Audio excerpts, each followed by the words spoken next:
इभम दृष्ट्वा, ऐरावताभम इभम दृष्ट्वा। इभ का अर्थ हाथी होता है। इभम दृष्ट्वा भवदाश्रितानां भयम नो भवति।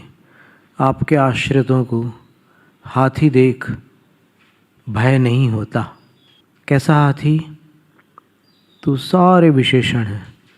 श्योतन मदाविल विलोल कपोल मूल मत्त भ्रमद भ्रमर नाद विवृद्ध कोपम। श्योतन मदाविल, श्योतन का अर्थ होता है झरते हुए। मद, हाथियों का एक समय होता है जब उनके गालों से एक रस निकलता है, एक स्राव निकलता है। पूरे गाल जो है मटमैले हो जाते हैं उससे। उसके आँख के पीछे वाला जो भाग है वहाँ से वो पूरे गाल को गीला करता हुआ, ये हाथी का चित्र है। और ये सिर्फ पुरुष हाथी में होता है ऐसा। और जब हाथी के गंडस्थल से ये मद झरता है तब हाथी कुछ मतवाला हो जाता है, मस्ती में आता है। अब उसको मदमत्त हाथी कहते हैं। सारे हाथी मदमत्त हाथी नहीं होते, पर ये मदमत्त हाथी।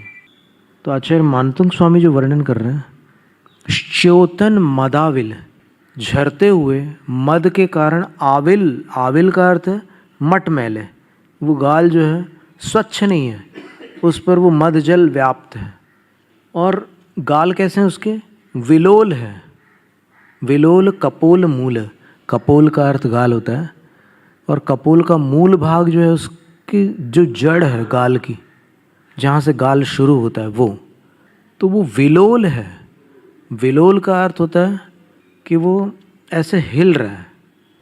और वहाँ पर ये जो रस निकलता है उसके शरीर से, एक सिक्रीशन होता है, उसमें एक स्मेल, एक गंध होती है। इसको गंध भी कहते हैं। तो च्योतन, झरते हुए मद से आविल यानी मटमैले हैं। विलोल कपोल, हिलते डुलते गाल जिसके, और जिसके गाल के मूल भाग पर, जहाँ से गाल प्रारंभ हो रहा है वहाँ पर मत्त भ्रमद भ्रमर, उसकी गंध जैसी भ्रमरों को आती है ना, तो भ्रमरों को नशा चढ़ जाता है। तो मत्त भ्रमद भ्रमर, तो वो भ्रमर मतवाले होकर के वहाँ भ्रमत भ्रमर उसके आसपास भ्रमण करने लग जाते हैं, मंडराने लग जाते हैं। और भ्रमर जब मंडराते हैं तो एक गुंजार ध्वनि होती है जिसको भ्रमर नाद कहते हैं। तो मत्त भ्रमद भ्रमर नाद, और उस नाद को सुनकर वो जो हाथी है वो पहले ही आपे के बाहर, उसका दिमाग वैसे ही संतुलन में नहीं है, तो वो हाथी विवृद्ध कोपम, वृद्धिंगत कोप वाला हो जाता है। उसका क्रोध और विशेष बढ़ जाता है भौरों की आवाज़ों को सुन करके। दोनों तरफ मंडरा रहे हैं, ढेर सारे भ्रमर हैं, मधुमक्खियाँ भी आ जाती है हाथी की मद की गंध से। तो ऐसा वो हाथी है। और बड़ा कितना है? छोटा मोटा है क्या? बोले नहीं, ऐरावत आभम, ऐसा लग रहा है जैसे इंद्र का वाहन हो, इतना विशाल का है। ऐरावत जैसी आभा वाला, ऐरावत जैसा लगने वाला। और कैसा है वो हाथी? उद्धतम, वो उद्धत है, किसी के वश में नहीं है।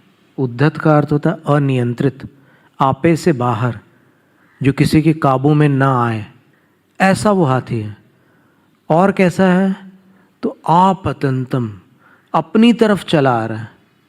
तो आचार्य मानतुंग स्वामी कहते हैं कि भवद आश्रितानाम, वो अपनी तरफ आ रहा है, तो फिर जो आपके आश्रित हैं यानी आपके शरणागत हैं, उन शरणागतों को, जो अरहंत शरणम पवज्जामि वाले लोग हैं, उनको इतना भयानक हाथी है, उसको दृष्टवा, देखकर भयम नो भवति, भय नहीं होता।